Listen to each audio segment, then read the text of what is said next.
Bonjour à tous, j'espère que vous allez bien. Merci d'avoir décidé de me rejoindre dans mon petit coin d'internet. Je vous retrouve aujourd'hui avec un nouveau speed paint qui sort un petit peu de ma zone de contrôle aujourd'hui. Et ça, c'est plutôt chouette. En quoi est-ce qu'il sort de ma zone de contrôle ? Eh bien parce que j'ai décidé de travailler aujourd'hui avec un style un peu plus illustratif, on va dire. Même si en vrai, un style illustratif, ça ne veut pas dire grand-chose, mais je suis sûre que vous avez une idée de ce que je veux raconter quand même. Ce que j'entends par illustratif, ça veut dire tirer de mon imagination quelque part. C'est-à-dire que généralement, lorsque je dessine, j'utilise toujours énormément de références photos. Je dessine quasiment uniquement des scènes tirées de photos. Que ce soit des bâtiments, des pièces ou quoi que ce soit, j'ai besoin des références photos. J'ai beaucoup de mal à dessiner d'imagination.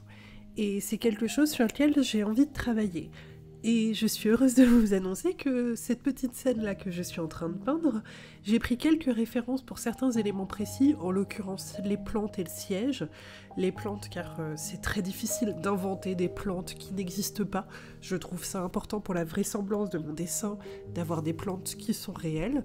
Et le siège, parce que honnêtement, la perspective des pieds en compas comme ça d'un fauteuil, c'est vraiment pas mon fort. Donc du coup j'ai pris des références pour tout ça, mais sinon le reste est tiré de ma petite tête. Ce qui explique d'ailleurs certainement pourquoi est-ce que la carte qui est sur mon globe terrestre est plus qu'approximative.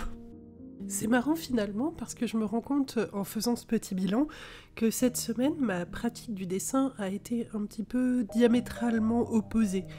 D'un côté, j'ai donc décidé que mon aquarelle de la semaine allait être quelque chose d'imagination, et d'un autre côté, j'ai ressenti le besoin de reprendre un carnet de croquis d'observation d'après-nature, et du coup, j'ai fait énormément de croquis d'après-nature cette semaine. Alors, pendant la période hivernale, c'est un peu compliqué de trouver des lieux où on peut dessiner sans se les geler, je dois bien le reconnaître. Et d'ailleurs, si jamais ça vous intéresse que je vous parle un petit peu de mes bonnes idées pour pouvoir dessiner en étant au chaud, même l'hiver, n'hésitez pas, ça me ferait super plaisir de vous en faire une vidéo. D'ailleurs, petit spoiler, ce sera peut-être celle de la semaine prochaine. Petit point matériel, j'utilise toujours et encore mes bonnes vieilles aquarelles Sennelier dont je suis très contente, donc du coup j'ai pas de raison d'en changer, avec des pinceaux Raphaël principalement et aussi de chez Princeton de la marque Aquaelite. Donc tout ça comme d'habitude c'est toujours des pinceaux à poils synthétiques parce que j'essaye d'éviter les pinceaux à poils naturels et que honnêtement je suis très contente des pinceaux Princeton et Raphaël en synthétique, ils me conviennent vraiment très bien. Et sinon, concernant le support, il s'agit d'un papier de la marque Strathmore pour Mixed Media, dont je suis très contente. C'était un test, je l'avais acheté il y a quelques temps, parce que je vois plein d'artistes américaines l'utiliser pour de l'aquarelle, et effectivement, il est vraiment top. Et l'avantage aussi, c'est qu'il est tellement épais que j'ai pas besoin de le tendre sur un carton, il se suffit à lui-même. Après, je pense que si je faisais de la technique humide sur humide, ce serait pas la même histoire, mais de la manière dont je l'utilise, j'ai absolument pas besoin de le tendre sur carton, ce qui me fait gagner un petit peu de temps quand même. Ses seuls défauts pour moi, c'est le fait qu'il est difficile à trouver en France. Là, je l'ai trouvé chez Passage Clouté à Paris, mais j'ai vraiment du mal à le trouver sinon. Et aussi le fait que du coup, il est cher, parce qu'il est, je pense, importé, un truc comme ça. Donc du coup, ça m'embête un petit peu parce que le papier Arches, que j'adore aussi, du coup revient beaucoup moins cher. Donc je sais pas si je peux vraiment justifier la différence de prix. Sur ce, je vais vous laisser en musique et je vais vous retrouver à la fin de la vidéo pour vous dire au revoir.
J'espère que cette vidéo vous a intéressé.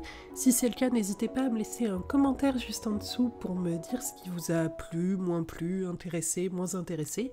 Si elle vous a plu, vous pouvez laisser un pouce vers le haut, ça me fait toujours très plaisir et vous, ça ne vous prend que quelques secondes. Et si vous avez envie de voir mes prochaines vidéos, vous pouvez vous abonner à la chaîne avec le bouton juste en dessous.